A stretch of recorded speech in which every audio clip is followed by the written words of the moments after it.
Па може прво со јадењето да почнеме, затоа што таму ни заврши муабетот, па понатаму за се друго и да те представиме. Прво кажи ми, Марија, како си? Супер сум, Теодора, и ти благодарам многу за поканата. Навистина ми значи, го кршам разот на видео подкаст со тебе. Не си била никош на видео гостување или не си била во ваков формат? Па не сум била, сум гостувала во некои емисии на телевизија, меѓутоа секогаш било во некаква функција, нешто да испромовирам, дали настанот, работа, дали некаква филмска рецензија, аудио подкасти снимавме едно време со филмски рецензии, ама никогаш баш вака да си направиме еден муабет. Да те викне некој за тебе. Светло, да. Зборувавме за јадењето, бидејќи сега на некој од различни места ќе му бидеш позната, покрај тоа што си уредничка во убавина и здравје. Јас ви ги гледав со твојот сопруг сторињата, каде што пробувате работи на секој патување, многу пробувате работи, се најадувате. Не ми е јасно на луѓето за што станува збор. Па јадеме, не ги пробуваме, само ги јадеме. И мене ми беше секогаш чудно, викам, па како жена ви изгледа така убаво. И после ми текна дека ти покрај тоа што си во моден магазин, нели убавина и здравје, покрај тоа држиш и часови во танцовиот клуб Сонрис. Така му беше целото име, секогаш ми било многу долго. Да, танцов и фитнес клуб Сонрис, а тоа фитнес го додадовме подоцна откако почнавме да воведуваме некои повежбачки дисциплини, сега и танцов и фитнес клуб. Ми се чини дека ти си во се вклучена, колку што можев да видам по сториња, по профилот на клубот. Јас сум многу долго време во тој клуб. Почнав прво, одев на часови, како и сите други членови што доаѓаат. Моментално имам две групи, држам само зумба степ и регетон. Меѓутоа танцувам и салса и бачата, така што на забавите си играм се што ги организираме. Знам, сум одела на часови, сум држала и други часови, бачата. Тоа меѓутоа некако стана премногу напорно и решив да се фокусирам на овие две групички што си ги имам и доволно е, ама вклучена сум во сите заеднички активности што ги организирам. А како станува еден вежбач што случајно почнал нели да оди таму во клубот, понатаму инструктор и тренер? Па од дефицит на инструктори. На кадар, да. Тоа би бил краткиот одговор. Јас одев всушност на регетон, така почнав, така влегов во Сонриса, одев на часови регетон, тоа беше единственото школа што нудеше такви часови. Јас покрај две пријателки, ајде да видам што е тоа, и одев година, 2-3 и фалеше зумба инструктор. И сега ме видоа, нели, газдите, Нина во тоа време и Диме се уште. И ми понудија, сакаш ли зумба да држиш? И јас, па ајде, зашто да не? И одев еден месец на обука, значи следев часови да стекнам кондиција, да ги научам кореографиите, вежбите, бидејќи ние не, да напоменам, покрај обична зумба, држиме зумба степ, која што е малку подинамична, односно користиме и степер. И последните 15 на минути од часот правиме вежби. Тоа што изгледа на столче и чувате. Да, тоа масичката малецка горе-долу што скокаме. И ајде, пробав и некако така почнав и веќе 7 години држам зумба степ и потоа почнав и се друго, почнав и часови и салса, почнав и на бачата, се ми се гледаше убаво и интересно, сакав се да пробам. Па почнав и регетон да држам и така полека. Вижбаат ли кај нас? Има ли интерес? Затоа што некако сега баш ми се чини дека сите луѓе одат некаде, дали е тоа во фитнес сала, дали е во некој ваков клуб, има ли интерес? Има интерес особено за зумба и за зумба степ. Сега има некои сезонски вежбачи, например летно време е малку послабо, тука и луѓето се на одмори, не им се вежба со нашето жешко. Топло, да, стварно е многу жешко. Мачење, нема да лажам. Ама генерално има, значи групите се полни, не можеме да се пожалиме. Има дури и за танците интерес, значи луѓето си доаѓаат, си вежбаат и тоа од сите возрасти. Значи од најмали сме имали од основно училиште што доаѓале, па се до 60 години, не знам, и над 60. Така што луѓето изгледа, не знам, каква е ситуацијата во другите клубови, ама верувам дека е слична. И гледам дека има и доста мажи, што нели са малце е стереотипно дека на латино или на не знам што би оделе само жени, гледам дека баш има и голем процент на мажи што одат, имаат сите жени партнер. Порано беше така, малку чудно мажите да доаѓаат на часови по танц, меѓутоа сега дури во некои групи има повеќе мажи отколку што има жени. И така што тука работите во тој поглед се многу сменети, како што стана популарни овие социјални танци, бидејќи само да направиме разлика, ние не држиме стандардни танци како што се тие чача, румба, не знам, валцер, туку нашите се социјални танци што можеш да ги играш на забава, на латино забава било каде во светот, каде што ќе отидеш, можеш да ги играш и да се дружиш со други луѓе. И мислам дека првенствено на почетокот кога почна да се пријавуваат мажите, владееше стереотипот дека се пријавуваат за да си најдат девојка. Си најдели некој? Има многу случаи кај што се споиле, да, има многу случаи кај што навистина се споиле одејки на часови кај нас и ден денес се заедно, така што тоа се успешни љубовни приказни. Меѓутоа гледам дека сега доаѓаат не само и да научат да танцуваат, меѓутоа и поради некое чувство на припадност што им ги даваат тие часови, тие дружби заеднички што се организираат, одењето по фестивали, одењето на забава, склопуваат многу пријателства, одат и парови заедно, дечко и девојка, маж и жена. И гледам и дека продолжуваат и понатаму да се дружат, дури и да престанат да доаѓаат на часови, тие си се дружат. Значи тоа е некое чувство на припадност во одредена заедница, некој нели од страна што не гледа ќе каже и секта. Може и така личи од страна, не знам, меѓутоа мислам дека тоа е тоа што најмногу ги поттикнува луѓето да особено дојдат на после час. короната, каде што сите бевме сами, седевме дома многу долго време. Да, тоа беше, ние дури во тоа време успеавме некако, нудевме онлайн часови, од дома вежбавме сите, така што и тука успеавме нешто да се не одржиме полудиме во сите. живот. Да. Видов се дека откажавме. одете и на бивте сега летово ми се чини на некој камп во Грција. Да, организираме секоја година, тоа е ново.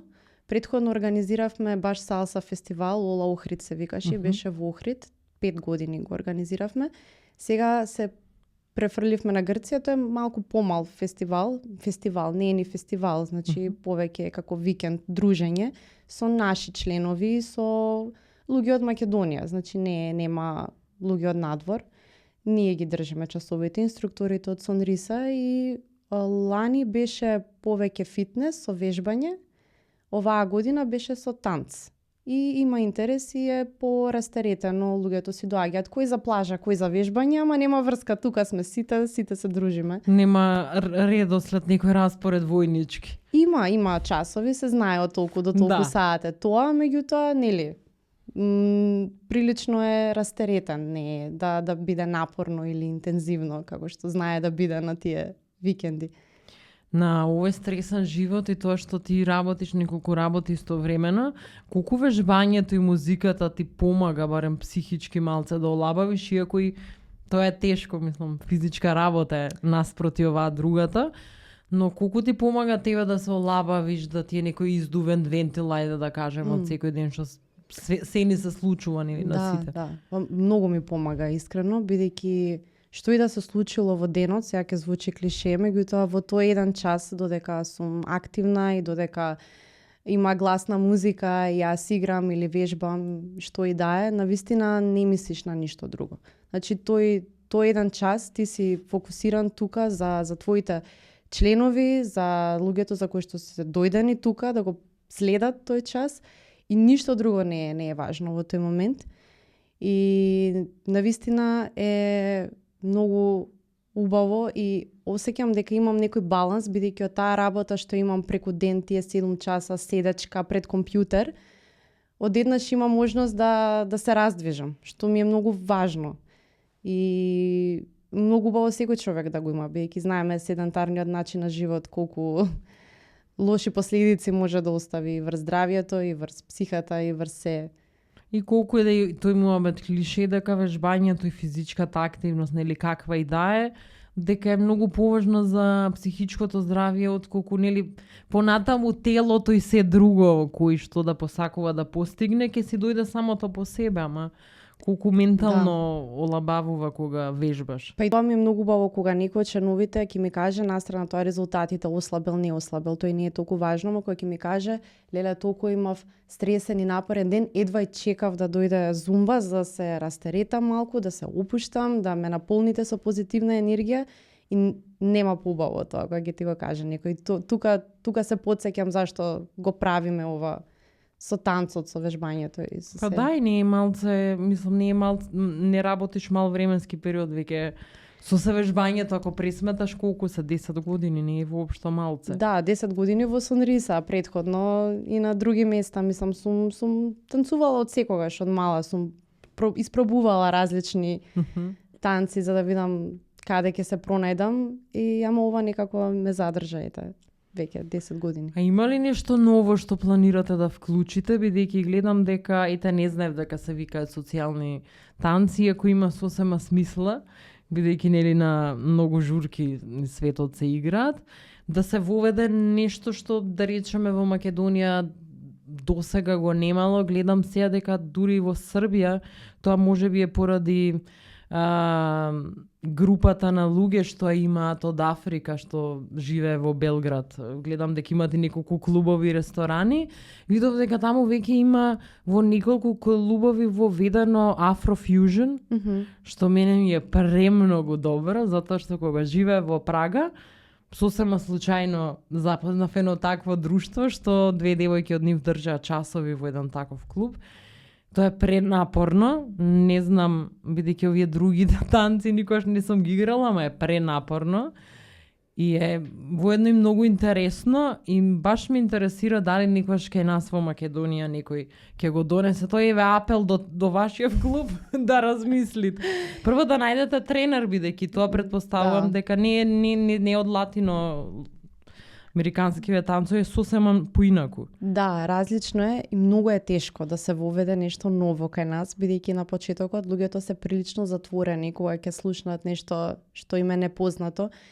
И со регетонот конкретно е се уште така, иако регетонот веќе не е баш нов танц, сепак за многу луѓе е непознат, не знаат што значи тоа, го поврзуваат со реге музика, нема никаква врска со реге музика. И се уште и регетон е тешко да се прошири до поголемиот дел од луѓето и се уште има мал број на членови. Има некои други клубови што обиди да го воведат, меѓутоа нема повеќе. Мислам дека ние сме единствените што нудиме такви часови, од таа причина што едноставно луѓето не знаат, се уште не знаат што е, иако не е веќе толку ново. И сега да воведеш нешто ново, треба навистина да си упорен во тоа за да го доближиш некако. И сега конкретно за Afrofusion толку е не знам, непоимливо, толку е апстрактно за луѓето. Гледам во светот дека сега најде, да кажеме во мода, дека станува модерно. Ами тие танци се општо афротанците, бидејќи има афроелементи во некои делови. Се многу тешки, значи во салса кубаната што играме има многу афроелементи. Мислам многу. Ако сакаш можеш да ги играш, ако не знаеш, нема да ги играш. И тие се, мислам дека најтешкиот дел за учење. Као тука веќе ако можеш да го играш тоа, веќе играш. Значи си сериозен танчер и тука нема за фрканција. Сега и ние затоа идеме редовно на фестивали, идеме на салса фестивали во други градови надвор од земјава. Еве сега викендов ќе одиме во Солун на еден таков, каде што доаѓаат инструктори од многу земји, од Куба, од Шпанија, од Италија, од сегде што држат такви дисциплини, имаат и афро, имаат и салса, тимба, многу видови на бачата, доминиканска и секаква. И ние одиме на тие часови, на тие работилници со цел да се надградиме. И сега секогаш кога ќе видиме нешто ново, нешто што ни е интересно и сакаме и ние да го воведеме и мислиме дека би имало интерес, тоа и го правиме, така што ама е нормално ако се чувствуваме подготвени тука, треба нели да се спремиш, да можеби да земеш некои приватни часови за да колку толку нели можеш да пренесеш барем почетен дел од барем да отвориш врата кон таков танц. Ама интересна идеја, само што не знам кај нас дали има потенцијал за да се развие. Јас се изненадив и за во Србија, но од друга страна па после кога нели сега Белград е колку Македонија има жители. Тие се друг свет таму, сосема има премногу луѓе, особено после пандемијата, еве кај нас како што појавиле луѓето желба за танцување, еден куп други работи се отворија после пандемијата.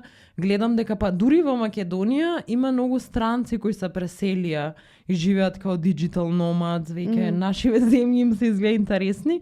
Имаат баш онака голема заедница во Србија направено и во Белград особено, која видов дека има баш се изненадив.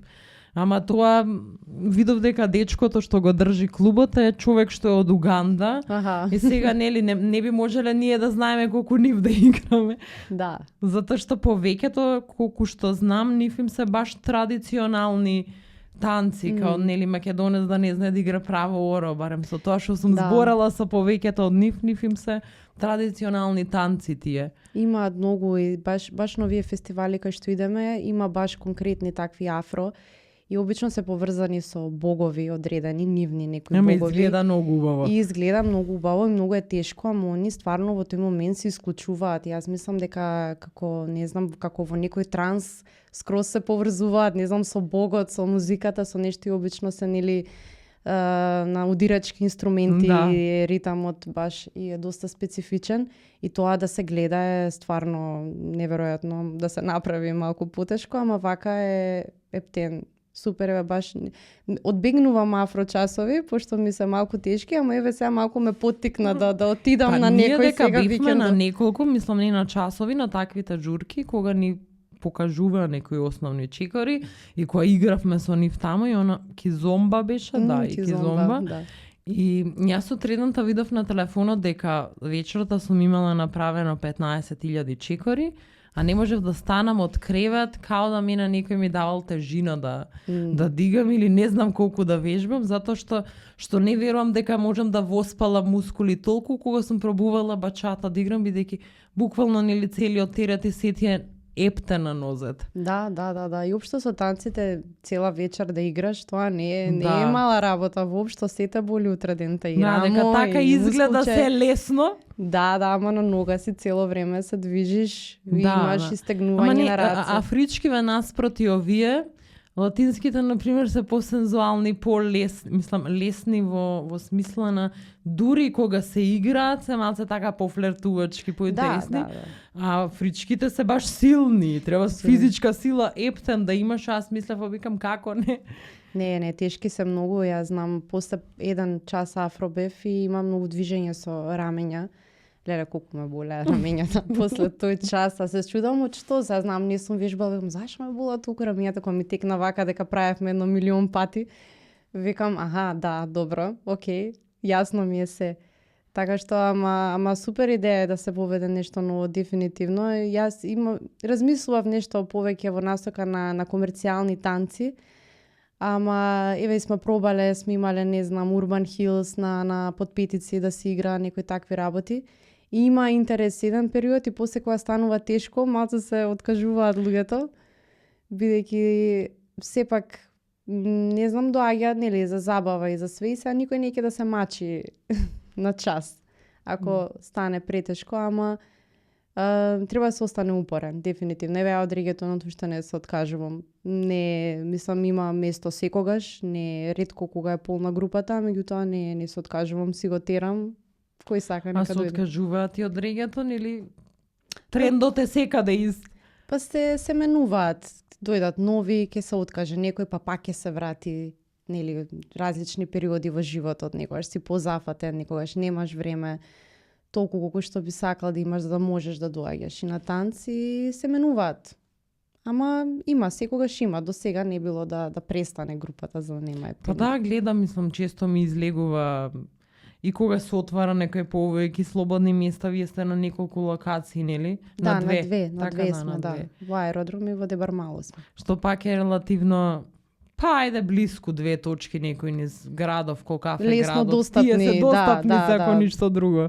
Да. И на едното и на другото место може да се најде паркинг, ајде. Кога наоѓаме за други работи паркинг и за ова ќе се најде. Да, во Дебар малце во аеродром имаме, пошто сме во објектот на Раде Кончар и тука си има паркинг. Таму е лесно, ама во Дебар мало сите се жалат, ама сега добро, тоа е. Кој сака, се сите ќе од се кафани, снајде, од кафичи, ако наоѓаме за друго, некој ако сака да дојде. Да, сега си знаат сите каква е ситуацијата, ќе се испланираат и тоа е. Секако тоа на никој не му представувало пречка за да дојде на час, ако сака да дојде. Само е како ете, ќе се пожалат, ама сите си доаѓаат. Па тоа е супер тогаш. Да. Уште нешто поврзано со музиката, баш зборувавме исто. Јас мислев дека тоа ти го правиш само на свадби на твои другарки и другари, бидејќи или може би така изгледало од Инстаграм и од Фейсбук дека имаш многу близок однос со гостите на свадби. Од кога почна ти да се занимаваш и со диџејство и како стана диџејка? Ради манекенки или? Ради манекенки, да. Пред се. Ова беше совршено се банци. Да. Не, слободно, јас сама се зафркавам на моја сметка за тоа. Многу случајно, значи пред една година Титинг организира работилница за жени диџејки. Така беше, се ми викаше, текнува. да. И Драгана исто. И Драгана беше Гунин, да, и она беше на истата работилница и имаше повик, примаме само 10 жени, бидејќи нели знаеме как процентот на жени диџејки во светот е значително помал од диџеј мажи и ете има една иницијатива да ги поттикнат жените да се осмелат и во оваа професија. И јас не знам на зафрканција се. Од секад ми било интересно да си направам плейлиста, да слушам музика, сакам музика. Мислам дека се разбирам во музика. И го гледам повекот и си викам, па ајде, викам, зашто да не аплицирам, да пробам. Не очекував дека ќе ме примат, си викам, сигурно веќе си ги имаат организирано кој како ќе. Добро, тоа стандард во Македонија, секојаш први со таа помисла сме. Да, ама ме побија, не беше така, значи ме примија све и имавме часови, интензивни часови, траеше околу месец и пол. Целата работилница имавме 2 пати неделно по 3 часа. Ни ги држаа предавањата Бојан Солкейс и DJ Дија. И учевме баш од професионална миксета, огромно миксетиште, какво што многу би сакала еден ден да ја поседувам. Учевме и со грамофонски плочи да пуштаме, тоа кратко, само пробавме и добро реков, не морам сега до толку да одам далеку, доволно е да си играм со ова. И некако така, и баш ме заинтересира и после имав среќа да си набавам DJ контролер од другар кој што ми го даде. Ете, не го користел, еве ти го вежбај, пуштај си. И така почнав да си вежбам и не знам, првиот ангажман дојде од Титинг, значи преку нив бидејќи сака да ни помогнат, нели, да се веќе ве научиле. Да се испромовираме и па и они да приложат да ете што направи, еве ги диџејките што произлегува од работилницата. И првиот ангажман ми беше преку нив. И после тоа некако ете роден ден на другар, роден ден на другарка, па ме слушнал некој од роден денот, па ајде на свадба, па после друг слушнал и некако така не сум го промовирала никогаш, ниту сакам да ставам нешто многу акцент на тоа. Па затоа мислев кај пријатели дека пушташ цело време. Па да, така и прво тоа ми беше намерата, јас немав намера сега да си најдам уште една работа за трета смена. Ама некако, не знам, само по себе природно си произлезе од се, од луѓе што ме виделе на Инстаграм, од луѓе што ме знаат, од луѓе што ме препорачале. И еве сега последно на забавава што си организиравме од Убавени и здравје, јас чисто се понудив, ајде, добро, зашто да не, да пуштам и таму. И сега и од тука произлегоа дополнителни ангажмани од гостите што ме видоа. И некако така спонтано, меѓутоа никогаш не сум кажала јас сум диџеј, сакаш и да ме ангажираш. Мислам, не ми била тоа намерата, не мислам, што знам, не дека немам работа па сега да се пробивам. Ама ми е убаво, многу уживам, ново ми е. Сега тоа ми е најзабавно од се што правам. И некако многу се пронајдов, искрено. И така што немам против да видам како тоа понатаму ќе се одвива. Не го форсирам, меѓутоа не го ни туркам на страна, туку си го терам паралелно. Тешко ли беше да се научи? Па потешко од колку што изгледа, дефинитивно. Особено што иве да речеме повеќето што видов дека биле на школата, кога веќе почнуваш нешто да учиш на скоро на кај 30, кај на колку и дај, нели? Потешко е отколку што да речеме професионални диџеи пробуваат да прават музика од 15-16 години. Не може да е исто, сигурно. Не. Значи, тоа е пат за правење музика, не ни навлагам во тоа. Јас да си направам миксче. Значи, да, ма сигурно е многу потешко кога подоцна во животот почнуваш било што прв пат да правиш и да научиш. Апсолутно, мислам дека кога и да го почнеш ова е доста комплексно, не е баш така како што изгледа и стискаш дугме и тоа само од себе се супер излага. Има многу опции, многу копчиња што треба многу вешто и многу брзо да ги бараташ, за да може тоа убаво да звучи, да има убаво флоу, да нема пресеци, да нема застои во музиката. Значи тоа треба брзина, треба многу голем фокус и добро да слушаш музика и добро да ја разбираш. Дури има и математички дел кај што ти броиш колку такта сега поминале за да знаеш кога да ја пуштиш следната. Тебе ова другото ти помогнало за тоа сигурно? Дефинитивно, танците. Да. Танците, веќе јас знам да избројам песна, тоа нема тука што правам кореографии, можам да го прочитам ритамот, така што тука немав проблем. Меѓутоа имав проблем во тоа што јас не сакав да пуштам електронска музика, која што е малку полесна за миксање, туку сакав да пуштам, не знам, 80s, 90s, кај што има многу вокали, каде што има многу инструменти, кај што не е дупси, туку има цела песна, тука развој и не е баш така лесно и ми изгледаше невозможно. И бев као јас, не сум за ова, со таа музика јас што ја слушам, јас никогаш нема да бидам диџеј, како ќе ги измешам овие две песни. Јас во мојата глава ти одговараат, меѓутоа кога ќе пробам да ги поврзам, не баш. И ама некако после се си доби смисла полека. Во глава што било, да. Можело и надвор. Па со мали прилагодувања, сега не баш како што се замислува, ама така некои има трикови што само треба да ги научиш.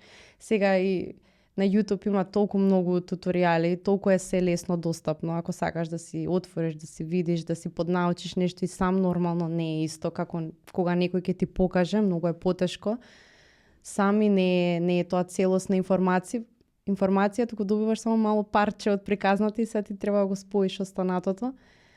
Ама некако полека почна да си, не знам, да ми станува лесно, не е се уште лесно, ама почнав да си наоѓам начин како да си ја поврзувам и музиката што ја сакам и што ја слушам. Веројатно е ослободувањето, нели, да немаш трема, сајде како и да звучи тоа драматично, ама сепак е кога си во ништо нов и кога не знаеш, нормално да имаш и повеќе трема, сега ќе излезеш пред луѓе, си кажеш не мора да се брукам, нели? Да. Моабетот со во глава убаво звучи, ама да не направам глупост некоја. Тоа е најголемиот страв. Тоа особено првиот настап во Даут Паши Мамам беше и тоа на таа огромната миксета со која што вежбавме, па тоа беше олеснително што сме вежбале на неа. Ама не пред толку луѓе. Ама не дека имаше многу луѓе, ама пак тоа се луѓе што не ме знаат. Сега јас тука ќе си речат кој е ова сега тука, што пушта, што е ова? Каква е оваа музика? Ама супер помина и некако брзо кога видов дека има фидбек, пошто е многу битен фидбекот од публиката. Ако видиш дека има фидбек, ако видиш дека се забавуваат и дека им се допаѓа музиката, дека си пеат, тука самото тоа ти дава не знам, полет за да продолжиш и ти да се опуштиш и да експериментираш. Ама и подготовката е најважна. Јас стварно многу вежбам. Еве, сопругот може да каже дека главата му е растропана тие неколку дена пред да треба пуштам негде. Јас дома сериозно вежбам по многу сати за да усовршам тоа, сето да го усовршам што сакам. А дали некој друг од школата за диџејки работи сега пушта вака исто како тебе? Мислам дека да, видов неколку од девојчињата што има уште неколку ангажмани после, пошто на сите гледа они да ни најдат по некоја да ве ухрабрат да не застане тука. По некоја тезга, да се изразам лош, така малце полошо.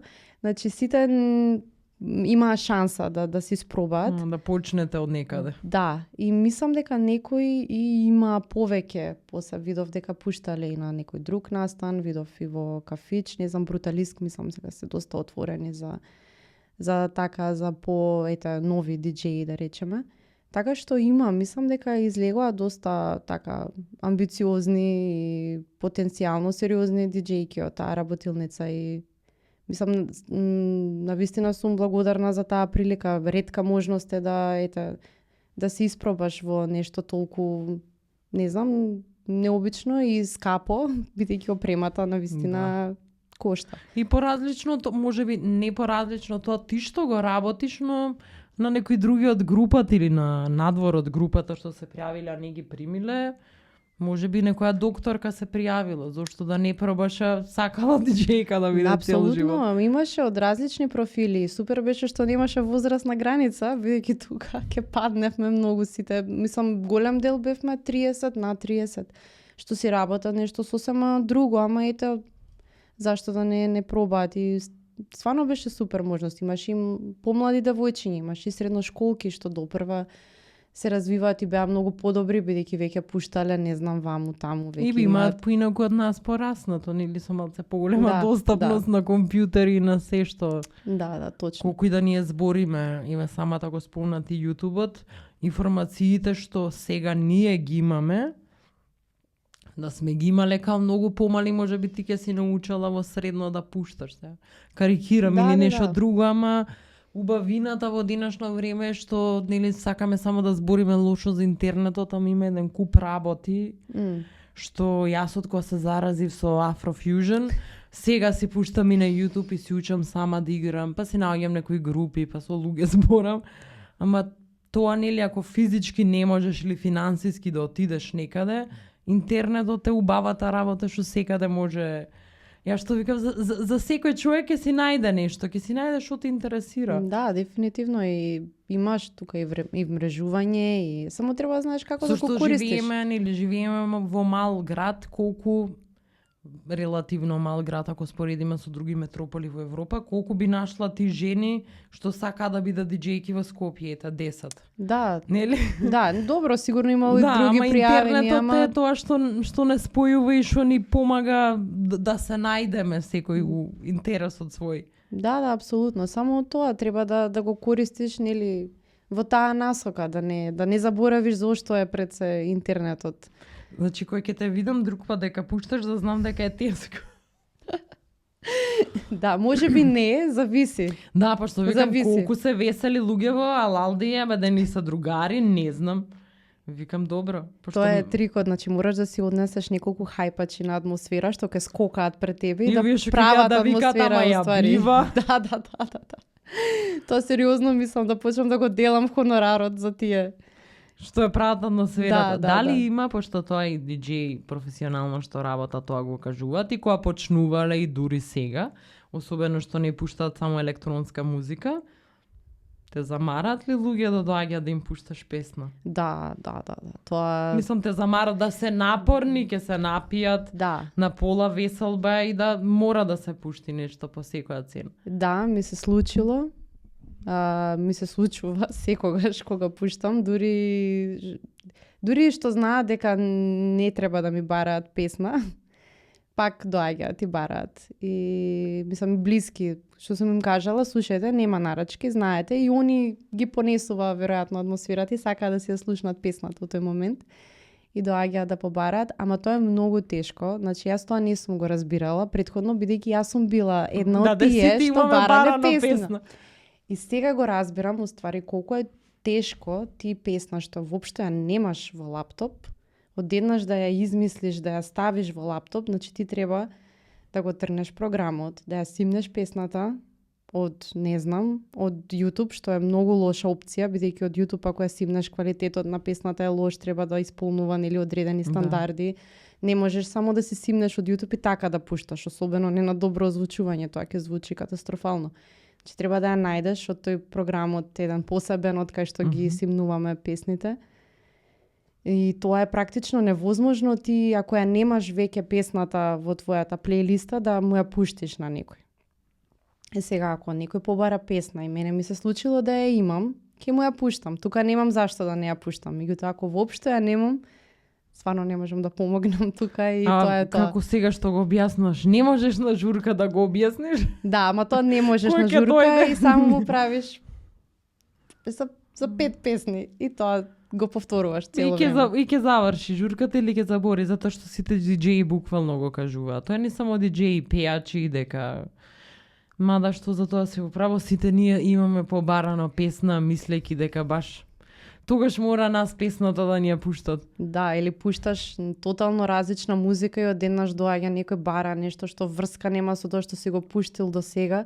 Како да преминеш од тоа. Ти имаат ли нешто турбофолк побарано? Баш ми интересира. Не бидејќи немало. Прво не сум пуштала на место кај што може да се побара турбофолк, кај што немало таква публика за турбофолк, за може среќа. Може да изненади некој ќути. Може, ама не ми се случило, не. Тоа не, фала Богу. Веќе тоа дефинитивно нема да се случи. Да, зашто не можеш да знаеш никош, се крие некој може. Да, некој инфилтриран. Да, што ви го пуштиле на журка. Валјда, веројатно, ето со валјда. Ама тоа е уствари една од убавините и од друга страна мана кога си на подкаст, е некој што не внимаваш како зборуваш, но мислам дека веќе никој од луѓето, па ни јас, сакам да слушам исто литературно, сакам кога луѓе убаво се изразуваат, ама некогаш мислам дека веќе премногу сме на се што изложени, што некогаш и правиме грешка, па знам и валјда да кажам, ама мислам дека тоа премногу ни е во речникот на луѓе што сме во Скопје родени, некои зборови што не се ни српски, не се ни од некој друг јазик, што не знам како ги смисливме и ги користиме. Па еве да, јас се фатив како велам, не знам, уствари, исто вајд кошта, пошо, зашо, нели тие скопските. Да, кога работев во телевизија, знаев дека имам некаква поголема одговорност, односно дека има луѓе што те се уредници, што некој ќе ти искара, што мора да внимаваш бидејќи си на национална телевизија. Но мислам дека и ваквиот формат на YouTube и дозволува, не е магазин, вие не смеете да имате такви грешки. Ние не смееме, точно, и многу внимаваме. Ама и кај подкастот мислам дека ако премногу па се внимава на нели литературното говорење, ќе се изгуби тој природноста, мислам дека ќе се изгуби. Не мора да значи сега може само си бараме изговори, ама така мислам, нели со мерка сега ако ти се провлече некој такво збори не е толку страшно, ама сега некој птенако затера. Да, бидејќи нели подкастот е поинтимен, по-неформален. Да, неформален. Да. Сега ја што велам секогаш кога слушам подкасти ми е као јас со гостите на тој подкаст и со водителот да седам и да пием кафе. Па да. Бидејќи целата атмосфера е на било кој подкаст барем би требало да биде по лабава, трае многу повеќе време, еве уште еден момент тоа кога почнав да го работам, сите ми вика, абе кој гледа, кој слуша 2-3 часа. И ствари јас се изненадив колку луѓе гледаат 2-3 часа и слушаат и колку јас самата имам способност 2-3 часа да слушам. И тоа не е радио и не е телевизија, ти слушаш 40 минути од некој подкаст додека одиш некаде, па си го стопираш, па си го пушташ пак и тоа е си имаш радио у джеп цело време. Баш така, јас се изненадив пред да дојдам сега малку нели како новинар, морав да се подготвам, да, морав да истражам и баш ги дзирна подкастите и гледам. Мислам дека со Изабела Пан беше 2 сати и 40 минути. Викам, викам што се случувало на подкастот. И почнав малку, нема време цел да го слушам, ама ќе го слушам, супер беше. Вака до таму кај што слушав се беше супер, ама гледам дека долго траат и си викам, па добро, супер, чим волку траат, значи има за што да се зборува и сигурно ќе има некој што ќе го слуша тоа. Ќе си го најде, приказната ќе си го најде патот до тие што треба да ја слушнат, така што така тука и мислам дека не треба во долгите содржини како подкастот е што и јас на пример сега од еден подкаст што брзо почнам да го слушам, од Newsnet Popcast, можеби подома го гледате зашто сте уметници двајцата. Јас искрено не следам многу подкасти, така нешто ако зашто работи налета 6 работи. Да, ако ми налета нешто кратко, така може ќе слушнам или ете сопругот Милош, ајде да не го викаме сопругот цело време. Да, епте ни ова сопруго, знаеш како ќе дадат политичари. Многу сериозно ми звучи сопругот, да. господин сопруг. И он нешто, ако ми пушти или ако ме натера нешто да изгледаме и така што не. Ма баш почнав сега да гледам попкаст, таму обично прават рецензии и коментираат серии, книги, филмови, нешто што многу ме интересира мене. И сега им гледав некој подкаст што е од пред 3 години и убавината во долгиот контент е што емисијава со тебе некој ќе ја види за 3 години на YouTube и ако му се свиѓа ќе ја пушти и ќе ја слуша, да. А може и да не ја слуша, секој си имаме, си бираме што гледаме, па и во еден магазин кога ќе го купиш, не читам секојаш се, зашто нешто повеќе ме интересира. Апсолутно. Нешто не ме интересира, што мислам дека и од секојаш било така, не е за тоа виновен интернетот, дека како сега вести ако имаш или списание, дека сите секој ти читаат и секогаш. Апсолутно, ама важно е да има.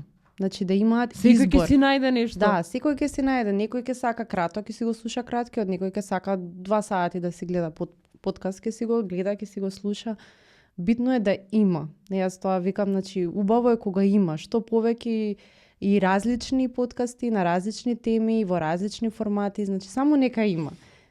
Ќе си има место за сите под сонцево и ќе си и сметам дека и конкуренцијата е многу здрава работа, затоа што на тој начин ќе се потрудиш, ајде уште едно клише, ама на тој начин ќе се потрудиш да бидеш подобар. Значи ти во едното нешто ако си сам како ќе бидеш подобар. Да, ама и ти дава можност да учиш, ќе научиш нешто од конкуренцијата, ќе видиш што си прави, што можеш, баш како што кажа, што можеш подобро да направиш или што добро правиш, па да продолжиш да го правиш така. Или другите што ќе зезнат ти да не ја повториш грешката. Апсолутно, и од тугите грешки се учи и од сопствените. Како ти е тебе сега да работиш во магазин, печатен, во денешно време, во услови нели каде што знаеме весниците како живеат, преживуваат? Тоа нели не е само сега ние да се жалиме во Македонија сиротите, тоа е секаде во светот така. Да. Во Македонија пред веќе пак има скоро 10 години, 7-8 години, нели скоро згасна сите весници и магазини. Вие сте, мислам, веќе меѓу ретките што може би сте меѓу ретките месечници или единствен. Не сум баш информирана затоа што толку малце има, веќе нема ништо што е во печатено издание. Многу ми е криво заради тоа. Навистина, кога почнував, се сеќавам, баш кога влегов во Убавени здравје, тогаш имаше повеќе списание. Чи ги имаше Юник, ги имаше Теа Модерна, претходно имаше Теа Шема, Портрет после се појавија, Портрет се уште постои. Да, само не сум сигурна како излегуваат, нешто квартално изгледа почна. И навистина ми е жал кога ќе видам дека некој медиум ќе згасне. Бидејќи тоа значи, тоа не е добра вест. Ние не се радуваме кога ќе видиме дека некое списание веќе не се издава, бидејќи тоа е лошо. Тоа значи дека веќе полека навистина е борба за опстанок. И многу е тешко, особено што хартијата се повеќе поскапува, се префрла на интернет, се поскапува, а ти колку можеш да ја ставиш цената на едно списание во наши стандарди? Не можеш да ставиш да е 500 денари за да ти се исплати, нели, мораш да му дадеш некоја нормална цена за да допре до што поширока публика, бидејќи целта е таа да се чита и што повеќе луѓе да прочитаат. Тоа сакаме да ги пренесеме нашите приказни, не само да го издадеме, па никој да не чита. Тоа никако не е добро. И навистина е опстанок и не е лесно, особено со ова море од портали и многу е тешко да најдеш ексклузивна вест, да понудиш нешто што веќе го нема на интернет.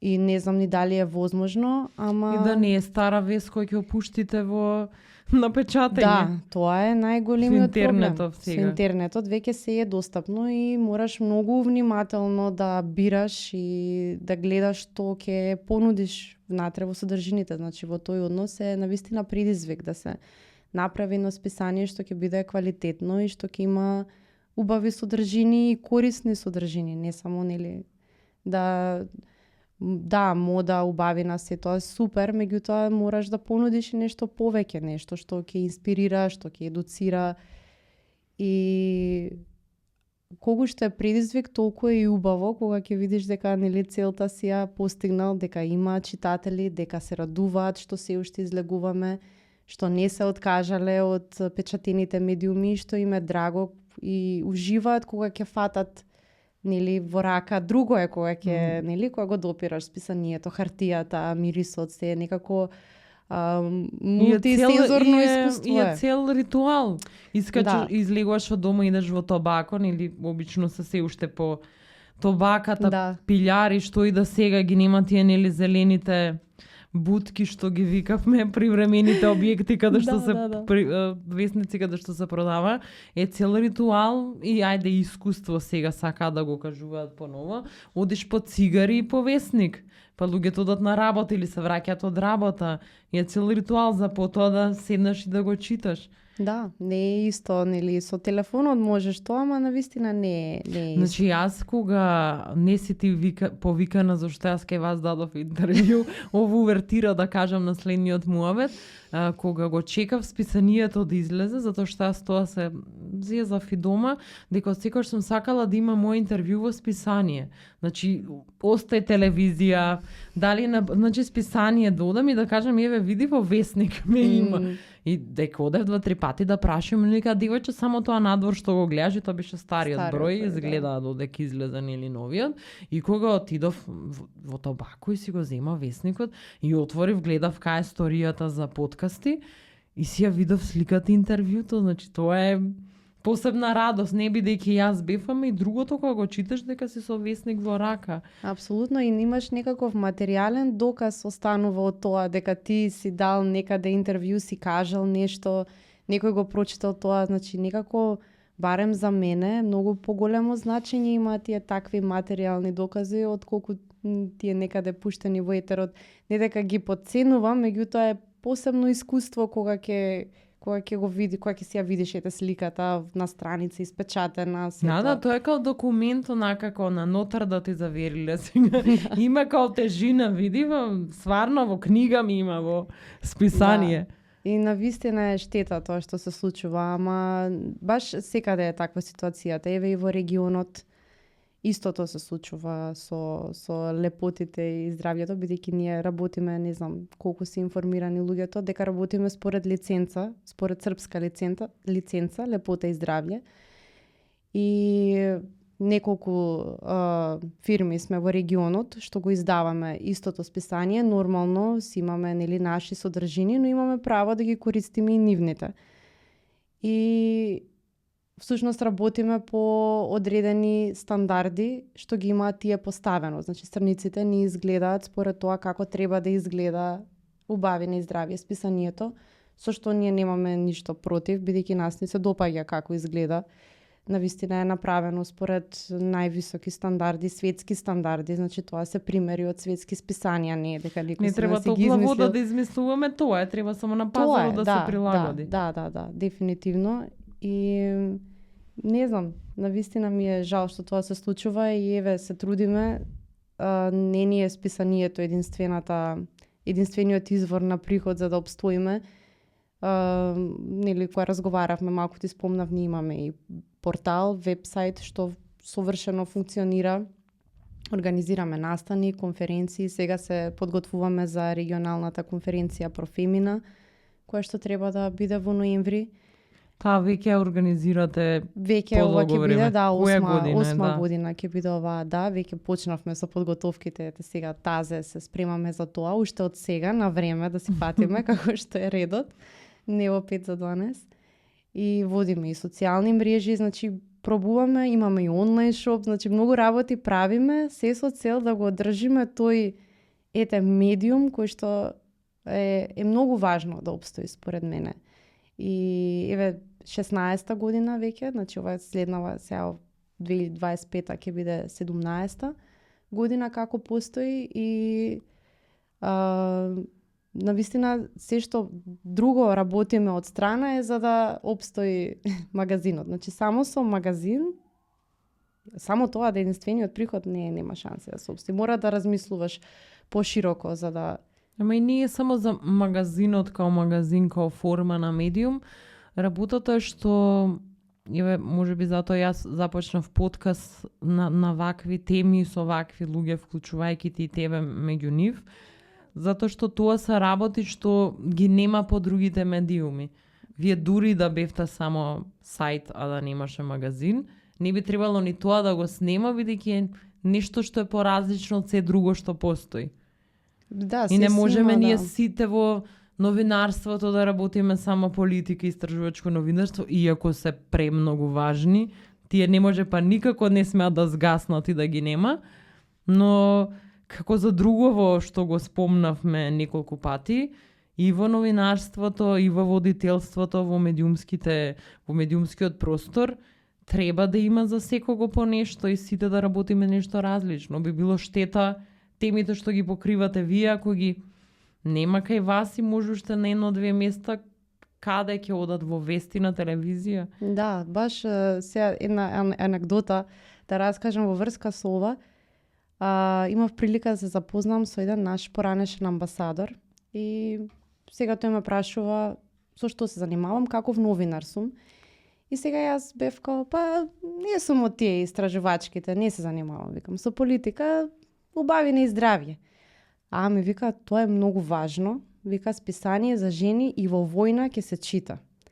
И сега тоа е многу екстремно, нели? Меѓутоа, има поента, бидејќи навистина во тоа море на сите тие тешки и лоши информации од светот и од светската политичка и домашната политичка сцена предизвикуваат страв, анксиозност, значи ред други непријатни и лоши, негативни емоции.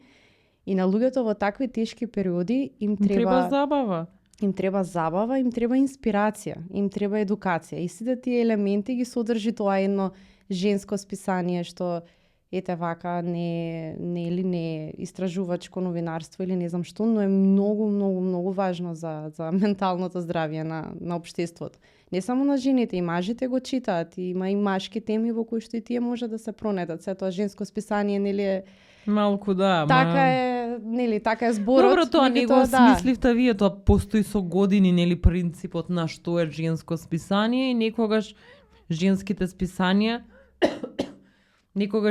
списанија постоеле бидејќи нели за жал во поголем дел од светот жените не смееле да работат, додат на работа ни да гласат и нивната задача било да седат дома, раѓаат деца и си читале женски часописи, како да се шминкаат и сега нели па не може да кажуваме дека тоа женско списание е лоша работа бидејќи некогаш им помагала на жените во нивната осаменост, во тоа што седеле дома, што се чувствувале безпомошни.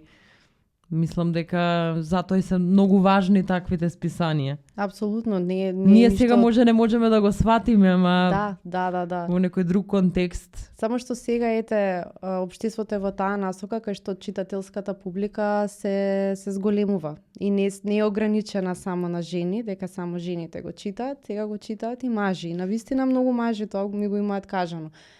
Па јас читам, ја прочитав колумната или не знам, го видов интервјуто со тој и јас баш изненадена сум и како, кај го виде. Па сестра ми го имаше купено, фатив го прочитав и јас баш е убаво. Зашто немате повеќе теми за мажи? Па немаме затоа што не сме очекувале дека го читаат, ама почнуваме да ставаме од време на време, зашто да не? Нека има баш за секого по нешто. Да, јас мислам, па добро, сега нели веќе многу дебати се водат годиниви особено, па не знам ни што е ни машка ни женска тема.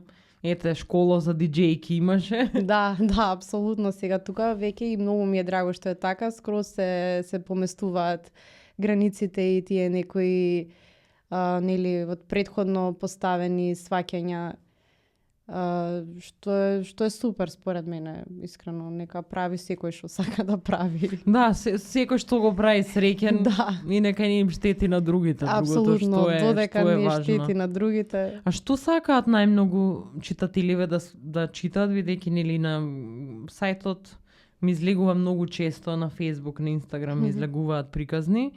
Што сакаат луѓево да читаат, ви пишуваат во инбокс, вака, како ве видат? Да, вака. И што не им се свиѓа, се мори тоа да си Да, кажете, и што апсолутно. не им се свиѓа. Не, вака да разграничам само дека содржината што имаме на веб-сајтот е комплетно поразлична од таа што има во списанието. Значи ние во тоа на сајтот работиме на сосема друг принцип и фокусот е на сосема други содржини. Значи на сајтот се повеќе, нели, значи за баш поширока маса. Значи, не знам, рецепти, ајвар, нели, како да го исчистите домот со природно средство, значи во тој стил. И тие се разликуваат. Сега ние од списанието... Значи треба да има и повеќе содржина, треба да објавувате цело време. Да, тука и квантитетот е битен исто така покрај квалитетот, значи треба и да се продуцираат повеќе вести во денот. Сега, за разлика од списанието, ние некогаш од списанието, не некогаш, туку скоро секогаш, тие содржини ги објавуваме и на сајтот. Меѓутоа, откако нели бројот веќе нема да биде, тој актуелниот број нема да биде веќе во продажба, тогаш ги објавуваме и на сајтот тие содржини. Меѓутоа, сепак повеќето содржини што се на сајтот не се тие што се во магазинот, различни се. А што сакаат да читаат? Па веројатно различно. Меѓутоа сум забележала дека најмногу реакции има за кога ќе запознаат некој лик што можеби не е толку познат, меѓутоа е многу успешен и навистина има убава приказна, да кажи. И мислам дека тие приказни особено им се допаѓаат на луѓето. Не знам, например, ќе спомнам една тема имав за ова беше пред неколку години за жени пилотки, ама таа ми паѓа сега прва на памет. И навистина имаше убави реакции, бидејќи луѓето не знаеле дека имаме жена што прва жена што вози, не знам каков авион, сега да не го сгрешам името, ама единствена жена што го вози тој авион, што вози комерцијални летови, што вози, не знам, воен авион, хеликоптер, не знам, такви работи. Тоа беше баш убава тема и мислам дека луѓето сакаат да читаат такви приказни, што нешто ново ќе научат, некој нов лик ќе запознаат. Запознатите личности секогаш секој, нели, ако е фан на таа личност, ќе го интересира да прочита, меѓутоа И да не е во природа луѓето се такви. Да, ги интересира секогаш. Меѓутоа мислам дека поголем впечаток оставаат тие другите приказни. Зашто ги нема толку често, па некако, нели, ќе ти изненади која ќе слушнеш, која ќе видиш. Бидејќи јас стои во подкастот забележав дека се гледаат и се слушаат луѓе и се коментира за луѓе што имаат некоја убава приказна, а не ги виделе на телевизија, не ги виделе ни низ град, не ги знаат. Не се истрошени ликови, едноставно не го знаат. А што е многу тешко во мала земја постојано да изненадуваш, затоа што тие сме луѓето.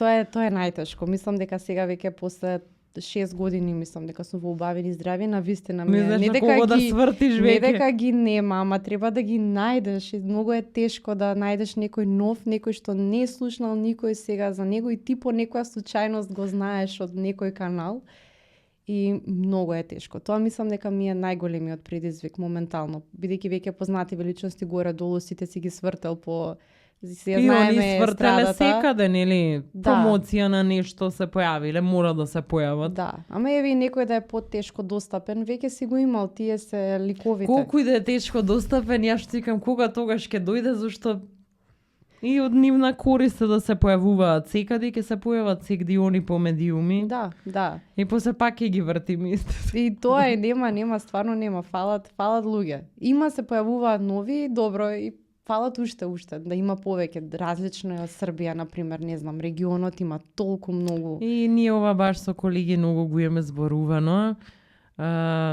Може би и фалат, може би не фалат луѓе, не знам, проблемот е во новинарството, нели без разлика во каков медиум.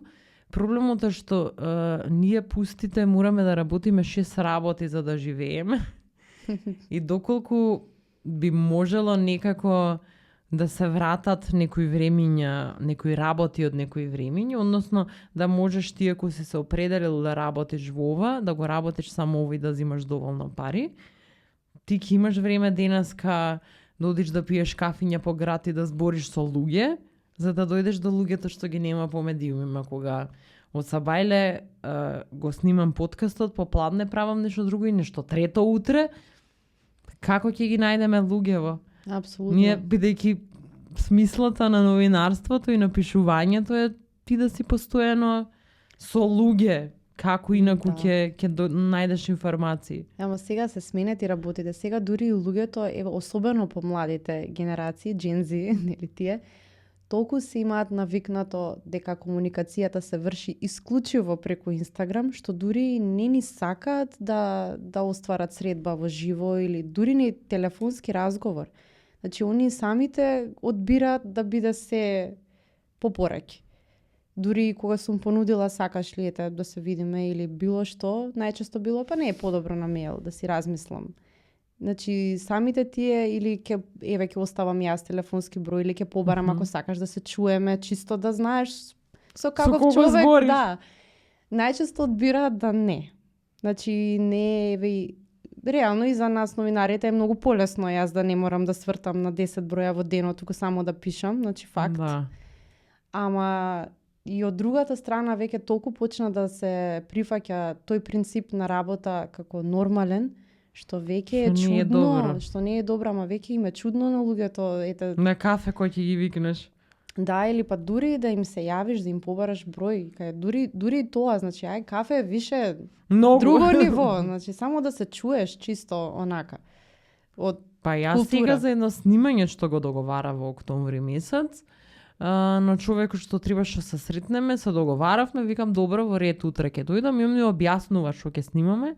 Јас му викам, ама јас ќе дојдам да се договориме. И на луѓето ми е чудно дека јас ќе дојдам кафе да испиеме, да договориме, бидејќи може сите се навикнавме така, ама и темпото на живот и си ни наметна така, но колку и да се трудиш и колку и да те бива, кога комуникацијата се води по мејл, ќе испадне тоа многу добро интервју, но би било барем неколку пати подобро ако е направено во живо. Дефинитивно, значи тие интервјуа во живо неколку што се сум имала непроценливи со другото. Да, бидејќи кога ги пишуваш, ти имаш личен впечаток од таа личност и можеш многу поубав вовет да напишеш. Ајде да тргнеме од воветот. Разговорот е многу поневрзан, се гледа дека прашањата се спонтани. И можеш да подпрашаш. Можеш да подпрашаш, тоа и дури во пишана форма се чувствува.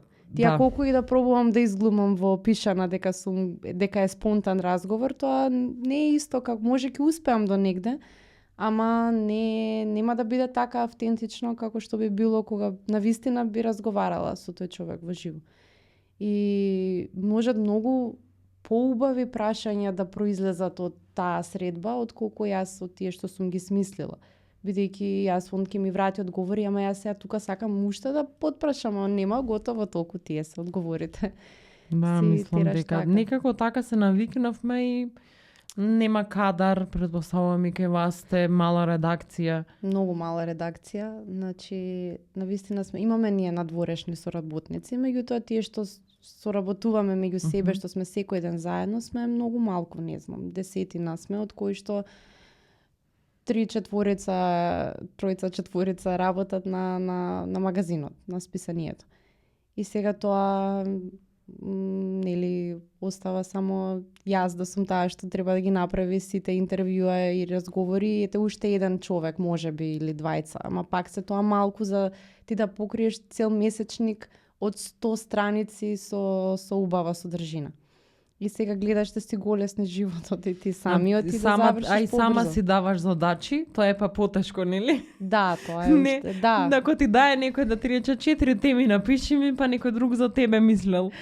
Да, ова е добро. Јас сум заменик уредничка Јована Стојменовик и заедно се договараме колку можам, нели јас, значи разговараме за тоа, нели. Ама пак сами на себе си давате задачи, сами си ги завршувате. Да, сами си одбираме јас колку пати сакам за ова да правам, ајде прави по се. Зашто? Не, на крај се радувам супер драго. На крај ќе завршиш, ама додека се заврши. Има мал момент, една милисекунда кај што си викаш, што ми требаше сега ова.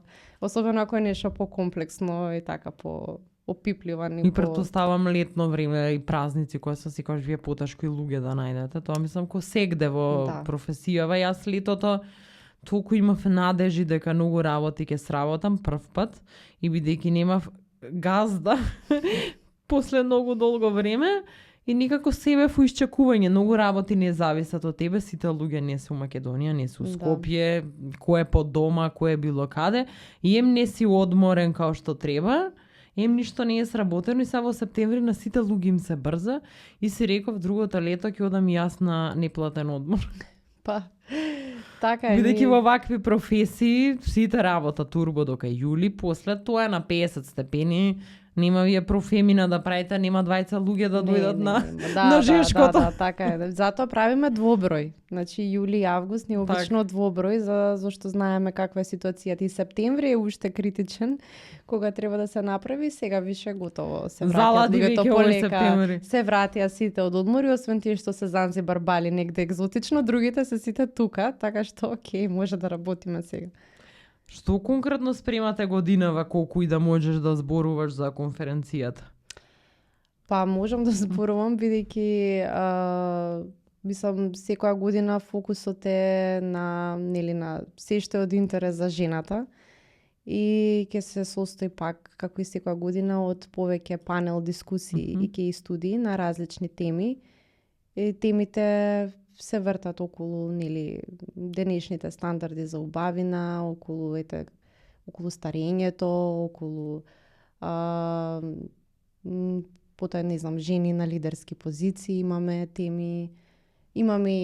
Секогаш имаме една панел дискусија на која што мажи пробуваат да одговорат на прашањето што сакаат жените, че ги вклучуваме и нив.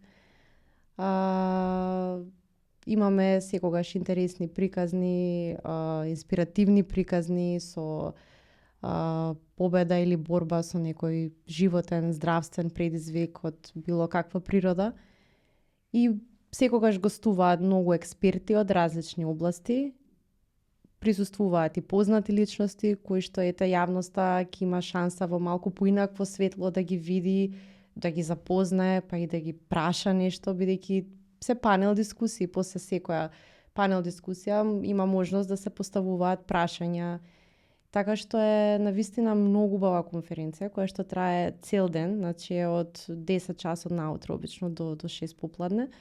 И постојано има проток на луѓе, доаѓаат, имаме кафе, вода, тука сето тоа да биде пријатно и да може да се издржи толку часа. Да, цел ден. Цел ден е во прашање и оваа година веруваме дека ќе биде исто толку успешна, се надеваме и уште поуспешна од изминатите. Спомена за стандардите за убавина, што тоа се провлекува многу сега и по фейсбуци, по Инстаграм, од инфлуенсери, блогери, по списанија како вашето магазини. Пишуваат ли луѓе дека сакаат да се зборува за тоа, затоа што сега годиниве некако па се појавија некои баш нови инфлуенсери, ајде да кажеме, што баш ја подигаат свесноста и зборуваат за тоа колку не е се така како што изгледа, колкав притисок се ствара врз жените, како треба да изгледаат, како треба да изгледа една мајка, кога треба да изгледа многу убаво и згодно, дали треба да правиме пластични операции или не. Едно време купував само онлайн шминки, па сега фидот ми е преполн со препораки за шминки, како треба да се шминкам и што треба да користам. Си го зигнала алгоритмот. Ептен. Има ли интерес за тоа, бидејќи претпоставувам дека, бидејќи многу ми е глупаво кога ќе каже некој, па сега интернет од нас ни прави да се чувствуваме вака. Ти се сеќаваш веројатно, секој од својата генерација си носиме некоја траума, ама 90-ти, почеток на 2000-ти, жените во списанијата и на телевизија беа size zero и секој што немаше 30 кила со се кревет, најнародски кажано, дури во серии, во списанија, беше прикажуван како жена што е дебела. И цела наша миленијалска генерација имаме проблеми со тоа, или имавме проблеми со тоа дека треба да имаме 0 килограми, да бидеме најслаби на свет, бидејќи само е тоа убаво, бидејќи се сеќавам јасно дека жени беа малтретирани, ајде да кажем, и имаше насловни страни со малце целулит и некоја била дебела, и сега кога ги гледам такви некои насловни, викам како била женава дебела, не ме зафркавај. И и не е само интернетот, секогаш медиумите и пропагандата и се си го ногела патот нас да ни прави комплекси, како и да звучи тоа, бидејќи ја не познавам жена што ми рекла, јас не се си сакам на мене, нисум дебела, нисум слаба, во ред ми се ушите, устата, како и да. Тоа не е невозможно, ама баш имаме и редовна рубрика во списанието, се вика што не сакам кај себе, што не сакам, не во заграда. Да, знам. И сега тука, познати личности зборуваат баш за тие проблеми со самодоверба, кое е нивното мислење за денешните стандарди за убавина што ги наметнуваат социјалните мрежи, бидејќи ако во наше време беше да се биде екстремно слаб, сега па имаме друг момент кај што сите треба да имаат екстремно облини, нели, тенок струк, големи гради, голем задник, подигнат задник, нели, полни усти, мачкести очи, тука, нели, тоа што го прават, што се тргнуваат лицето со и сите изгледаат исто. Значи, ако ги разгледаш тие некои светски инфлуенсерки што се баш популарни, ама не се, дуго се баш тие типични инфлуенсерки, сите изгледаат исто. Тоа е тој стандард моментално, што го има и многу млади девојчињата почнуваат да прават естетски корекции. И личат и мали девојчиња едни на други за жал, бидејќи се жртва постаро од нас 30 и кусор годишните изгледаат повозрасно од толку корекции што имаат направено, бидејќи корекциите се многу достапни. Да, ама и корекцијата ти кога ќе ја направиш, тоа обично е асоциација на повозрасна жена која што сака да се подмлади, а не на младо девојче што сака да смени нешто кај себе. Тоа не е нормално според мене. Да, и се премногу достапни, се премногу ефтини. Ние не ни знаеме за 50 евра, 100 евра уста што би можеле да ти стават, мислам јас. И да сакам некојаш да ставам, не би стајала за тоа, бидејќи секој може да отиде и да те боцка. Ништо против, нели, секој со своето тело може да прави што сака, ама сме жртви на апсолутно на модни трендови. Децата се жртви на се тоа и можеби кога ние растејки да имаше такви работи, може се случуваше истото, бидејќи на 15 години си најмногу несигурен на светот и ништо не ти се свиѓа на тебе. Апсолутно, еве и кога ќе излезам во град, сега бидејќи сум една од постарите што ќе се најдат во клубот и ги гледам девојчињата на вистина се преубави, ама сите се исти. И сега викам, кај е тука сега интересното, кај е тука, мислам секоја чест за исклучоците што на вистина не се уште не отишле по тој пат, меѓутоа на вистина ги има многу. Ја дури сум изненадена колку многу. Не сум мислела добре ете тие 2-3 се некои. Не е тоа скоро секоја втора вака, само што не е кај некого повеќе се гледа, кај некого помалку.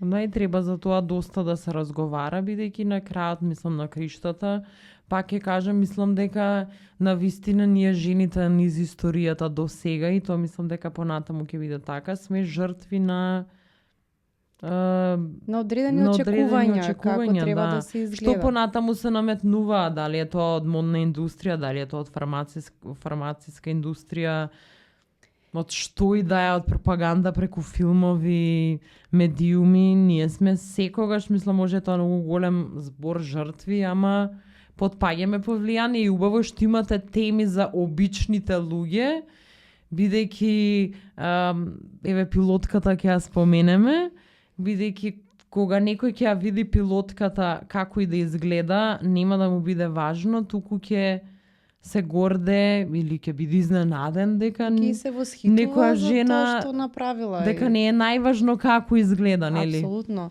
А баш има сега еден нов термин што се појави, мислам нов, не знам дали е баш нов, ама сега скоро има в тема, бидејќи нели едно време беше многу актуелно body positivity, нели? Да. Ама тоа отиде ептен во некоја екстремна граница. Исто како со жените што беа анорексични во 90-ти, сега се промовираше дека жени што се обезни, веројатно со многу здравствени проблеми, дека во ред ако така изгледаш. Сега има нов body neutrality, кај што ти се прифаќаш каков и да си, меѓутоа си свесен за тоа што можеш да го подобриш и те мотивира да работиш на тоа, меѓутоа не на негативен начин, туку само да се стремиш да бидеш подобар. Како например, сега јас не дека не си се допаѓам како изгледам, меѓутоа мислам дека можам да бидам пофит. Зашто да не повнимавам малце дали на исхрана, дали на вежбање, бидејќи на крајот од денот така ќе се чувствувам подобро. Ќе бидам и позадоволна и повеќе ќе ми се свија како ми стои облеката и јас ќе се осеќам полесно, поубаво на организмот кога ќе му направиш детокс од сите глупости што ги јадеме, а ги јадеме многу. Така, ама се во граници на некоја нормала, кај што тоа нема да ти е на секој од нас да ни е терат, бидејќи... Да. Значи да не стане, да не приде во обсесија, туку да е во насока на себе подобрување, да не... Бидејќи јас тоа исто го забележав, мислам, ајде, моето дете веќе има скоро 2 години, ама јас исто тоа го забележав, каде што јас лани си правев терет на душата, бидејќи цел живот сум била многу слаба, баш со идеална тежина за висината, што не според 90-тите. Што не е ова на... Да, според 90-тите толку бев слаба, што не е оваа моја моментална тежина, бидејќи јас се здебелив многу во бременост 25 кила, и јас лани си правев комплекси кога гледав како жени денеска се породиле за 2 месеци се згодни, се викам јас сум уште дебела. Значи како е можно, вие сите се убави дома и ми е чисто, кој ви чисти бре на вас, немам јас толку пари.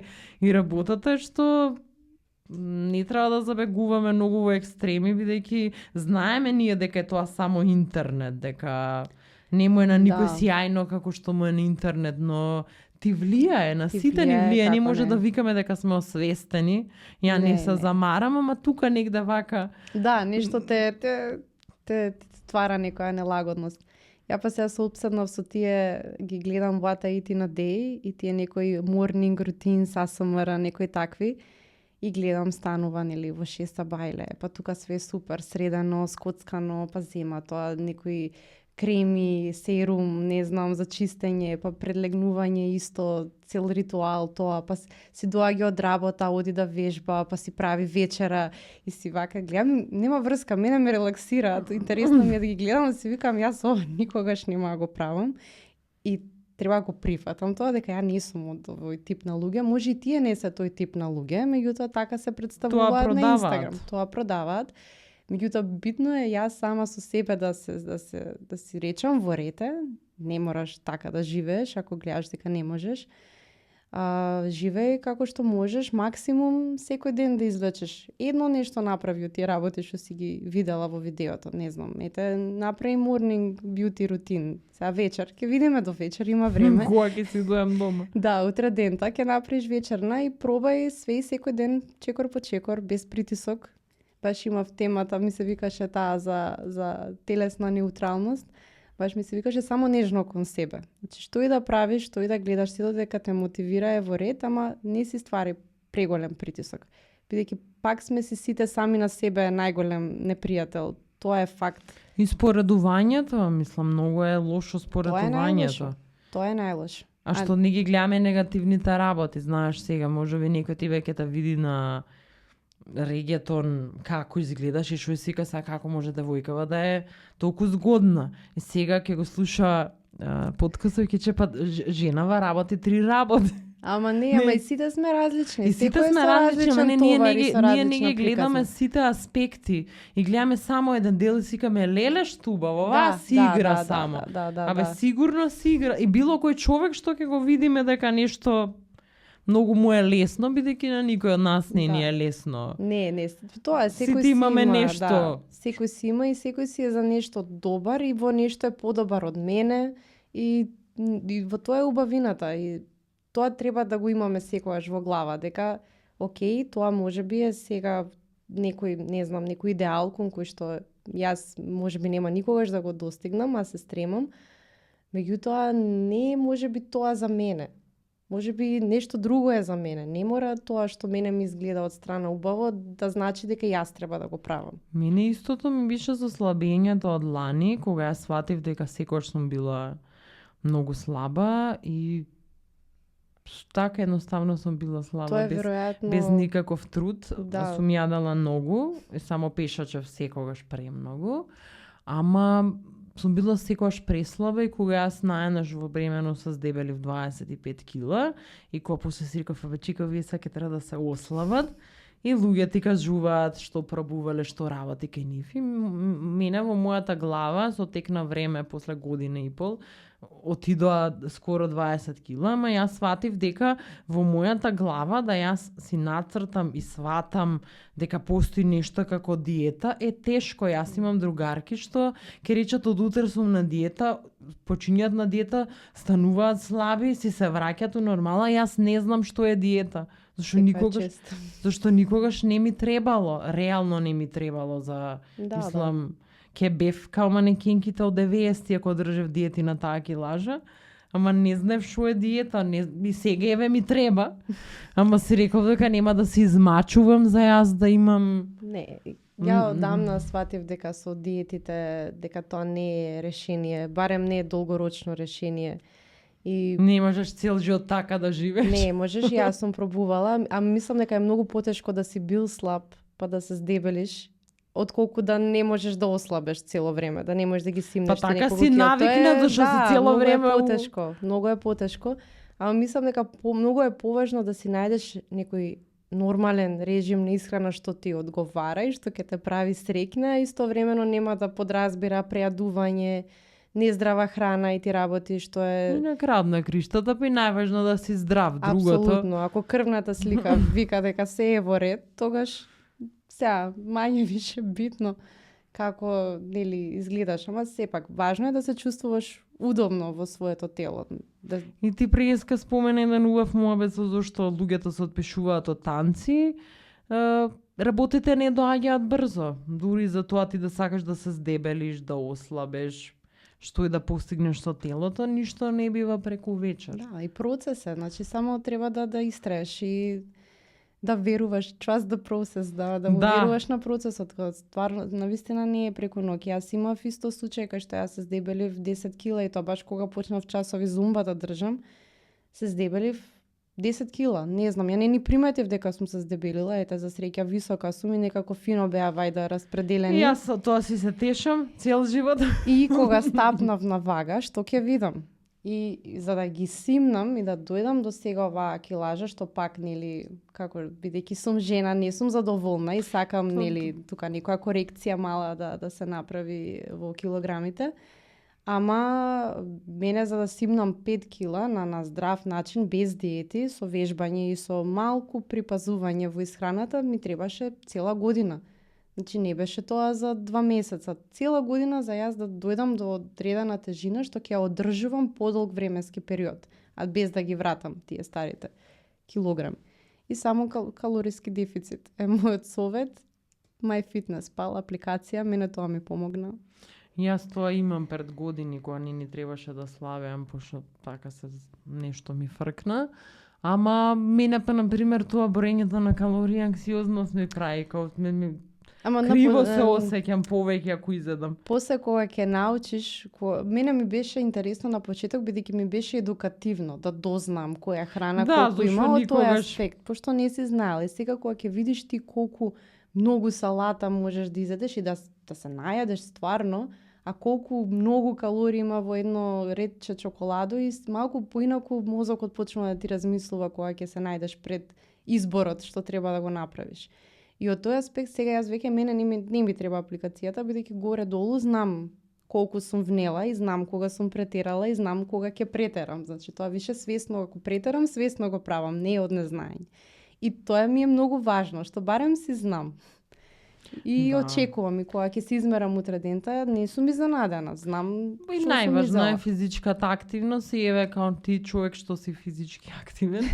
Мислам дека самата тоа по себе го имаш видено и тие што ќе слушаат, што ќе гледаат, дека физичка активност не мора да подразбира дека некој ќе оди на некаков тренинг, ако на луѓе им дозволува таму кај што живеат. Имам ја среќа последниве 6-7 години да сум во центар, пошто порано од Рачево секаде морав со автобус, тоа ти е кога си подалеку, ама кога живееш, пошто Скопје не е големо, кога живееш некаде блиску до се во градот, Има денови кога гледаме дома по телефоните дека сме изоделе 10 километри. Тоа е сериозна физичка активност. Да. И пишачењето е супер активност, особено ако не си вежбал долго време ништо, само да пишачиш многу добри резултати ќе даде. Само тоа е доволно, ништо, 10 минути во денот извежбај нешто мал, кратко затоа што видео. некако се ствара на жените и притисок дека сите мора се нешто фитнес, да сме, па какви хеланки ќе носиш, дека тоа треба да е скапа опрема. Истото се случи со планинарење, дека треба пак веројатно овие теми ги покриват и ќе ги покриват, имам не една само присуствувано на конференцијата, дека треба да зборуваме за вакви работи, бидејќи сите се чувствуваме така, ако јас слушнам жена да каже дека е задоволна, не дека е задоволна, дека секогаш била задоволна како изгледа, веројатно лаже, пошто сите сме имале периоди кај што сме па дури оделе во екстреми со ништо не ми е убаво, слаба сум, дебела сум, косата, ова не ми се свиѓа. Но тоа обично произлегува од некој друг животен аспект, од па нешто удри на друго. косата, шишеј се. Па удри на косата, да, значи нема, тоа се нешто, некаков тригер имало за да поттикне такво чувство. Колку вакви теми пробувате, еве ова што не ми се допаѓа, што сакам и што не сакам кај себе, но колку вакви теми пробувате секој месец да вметнувате, односно тие, ајде да речеме, секојдневни теми на обичните жени, на обичните, како и да звучи тоа, проблеми на обичната жена што е мачи секој од нас. Да, нема ништо лошо во тоа да се биде обичен. Да, гледаш и тоа е уште еден притисок што сите дека сите треба да бидеме супер нешто. Нешто уникатни, нешто, поразлични од другите. Па постојано, нели, секогаш баш за да се разбие тој мит дека списанијата и магазините за жени пропагираат и наметнуваат дека жената треба да биде само убава и да чита за шминки. Не, тама работа, ние имаме теми за мода и за убавина, за тие што сега да не се лажеме, сакаме да си видиме. Значи си имаме некои редовни рубрики што се во секој број застапени, од тие не ги прескокнуваме никогаш.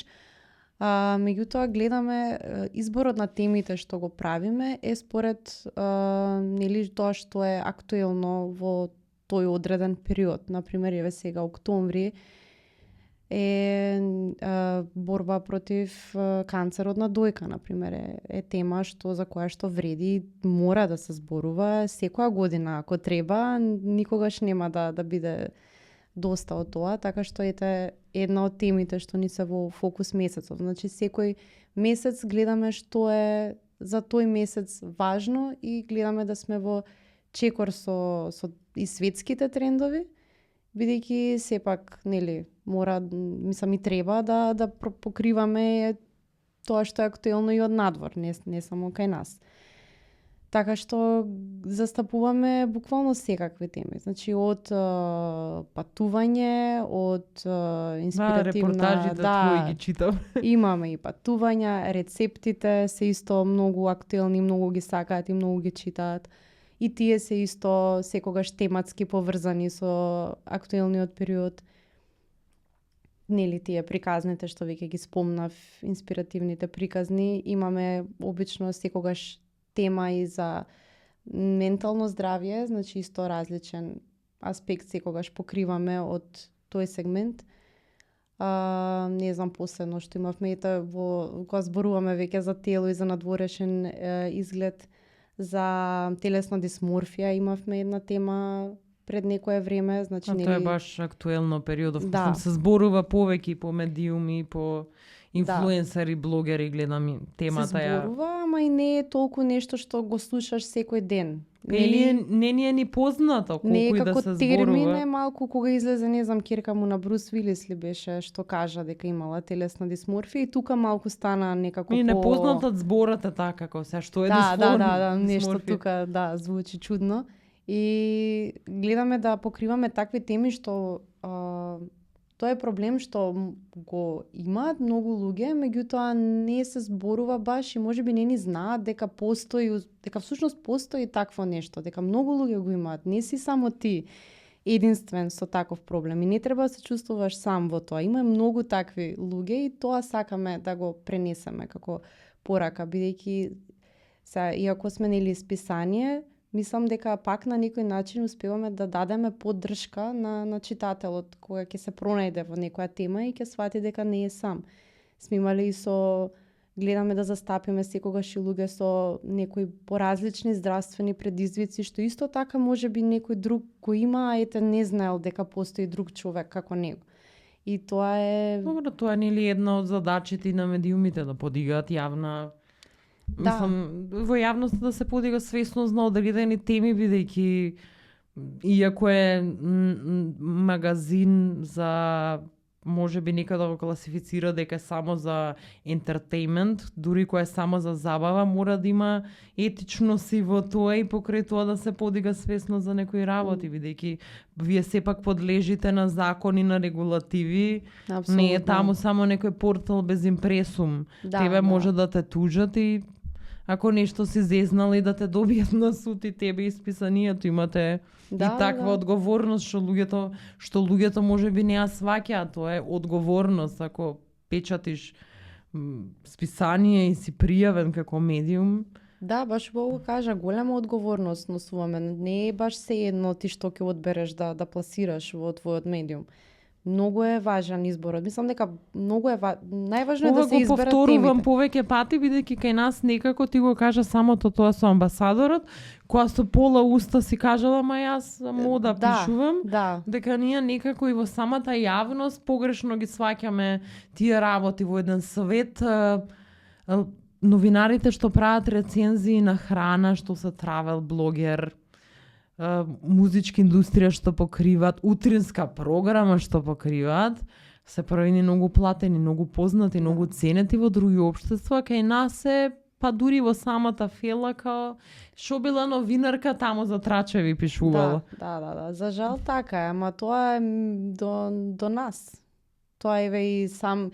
Ја имав таков период кај што имав чувство дека може би тоа што го правам не е доволно значајно. Или сериозно, може лош збор, ама... Да, ама имав тоа некој така краток период, морам да признам.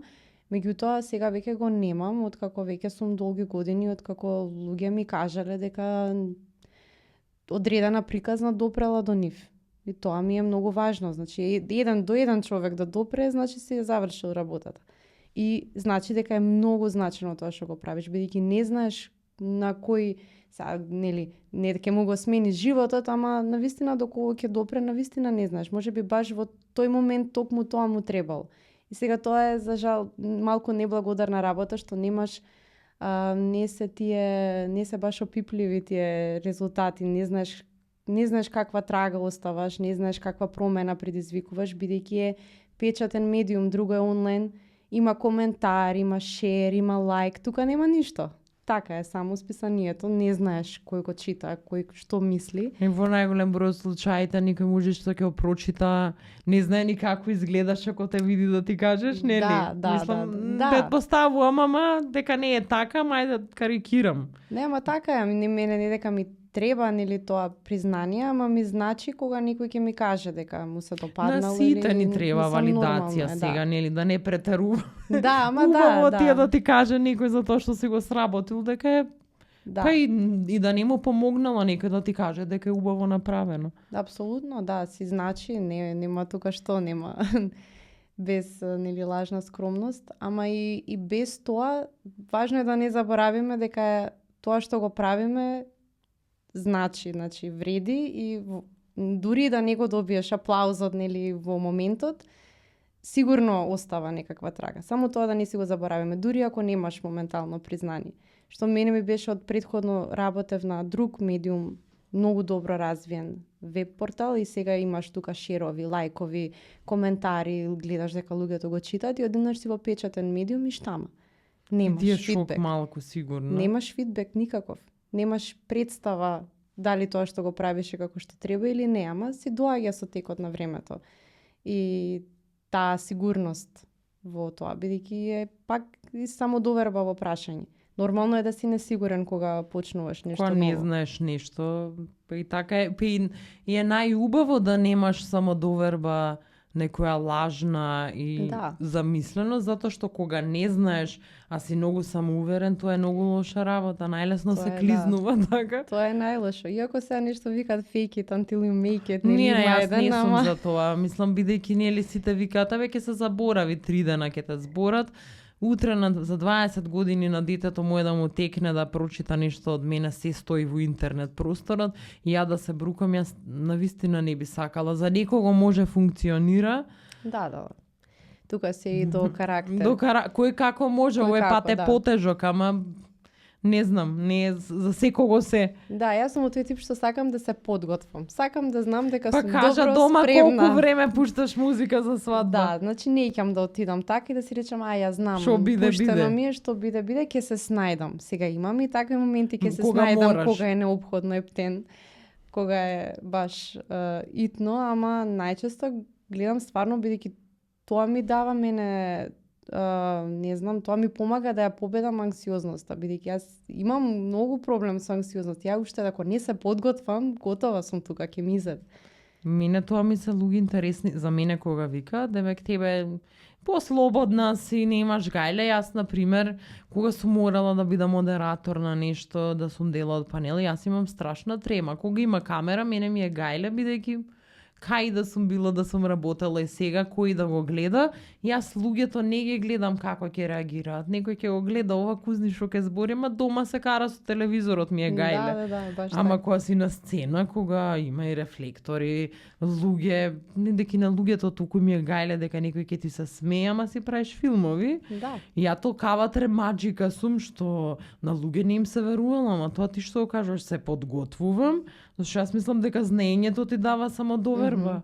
Знам дека не треба топла вода да измислам, зашто така, викам, ќе паднам у несовест. Не, да, баш така, баш, ако не се подготвам и да треба да застанам пред луѓе, баш пред луѓе настап, кога имаш било каков, ти инстантно добиваш повратна реакција. Немаш тука, не си заштитен со телевизорот или со било што ги гледаш, тука се гледаш дали зева некој, гледаш дали превртува со очи. Тоа полоше отколку некој да ти преврти со очи да ги видиш дека не ги интересира. И тоа плюс, ама него не ги гледаш, воопшто не ги гледај, гледај во некоја точка и во соговорникот и тоа е тоа. Ама со секакви ситуации има некој ќе зева и ќе гледа во телефон, тоа е. Ама ти ако си сигурен во тоа што го зборуваш, немаш тука, нема зашто да, мислам, ама тремата е па позитивна според мене, бидејќи тоа е знак дека ти значи тоа што го правиш, дека не ти е сеедно како ќе излезе, туку ти е важно и убаво е да имаш нешто што ти значи. Да, јас верувам дека луѓе многу подолго што работат, дека нема некој што работи во професијава, па и во било која јавна професија кај што мора пред луѓе да се појави, дека нема трема. Веројатно, не знам. Не знам, можеби има некој што си извежбал толку. Сопрогот, он стварно нема гајле. Ја не знам како го прави тоа. Значи, толку обожава да зборува и да пред луѓе и пред камера и на микрофон, нема никаков проблем. Јас тоа стварно. Да, ма јас мислам дека таквите луѓе се многу помалци. Да, сигурно, Они се помалци. Сигурно, он нема гајле, сега да му дадеш нема проблем. Мене ми треба прво психички да се спремам. Прво тоа ми трае неколку дена, па после ми трае активната подготовка за тоа што треба да направам. И не јадење цел ден нормално. Да, стомак те боли, све ти се случува, глава те боли, све ти се лоши, сите тие работи. Он не, ќе води, нема проблем. Дај му само микрофон, ќе застане, ќе збори нешто. Има такви луѓе, ама јас сепак мислам дека се многу помалце, бидејќи од луѓе што сум зборувала во новинарство, што се по 25 години, што викаат само не ми давај на Zoom да зборам и на панел дискусија. Да. Значи водат вести, све прават, 100 години работат. Вика само немој на Zoom да зборам и на панел дискусија, не икам со 20 луѓе кои се мене сите да ме гледаат. Дека е различен формат. Не дека он има проблем со зборувањето, ама друг формат е и не си навикнат. Еве која сега со подкастов, не знам што ме очекува, јас тука се туфкав, некога нема да лажам, значи стварно ми беше леле шок да не искочат некои мимс од мене и слични работи. Ама што знам, ништо, ама мораш да се впуштиш па во тоа некогаш. Колку и да ти ствара анксиозност, нека ти треба да кратко трае, мислам дека кратко трае, да, не знам. Ама пак е нешто ново и сега кога е нешто ново, кога ти е прв пат кога го правиш, нормално дека ќе ти биде малце. Значи ќе гостуваш сега на други подкасти. Фала ти многу што дојде. Фала ти многу за поканата. Ми значеше што дојде, ќе се видиме секако на конференцијата. Ќе имате сигурно ивенти се направено пред да и покани пред да да го закажете точниот датум или имате точен датум? Се уште се преговара, меѓутоа ќе биде ноември, така што има време. Има време, да. Ќе се видиме таму. Ќе се видиме таму. Да, фала ти уште еднаш стварно што дојде, мило ми беше што се видовме, интересен спој на 3 професии. Па и не многу различни, јас би рекла, иако луѓе мислат дека се различни, се гледаме на конференцијата и низ град ако се начекаме негде. Фала ти многу уште еднаш за поканата и мене многу ми значеше просторов што го имав да се искажам во ваков формат. Тоа е тоа. Чао.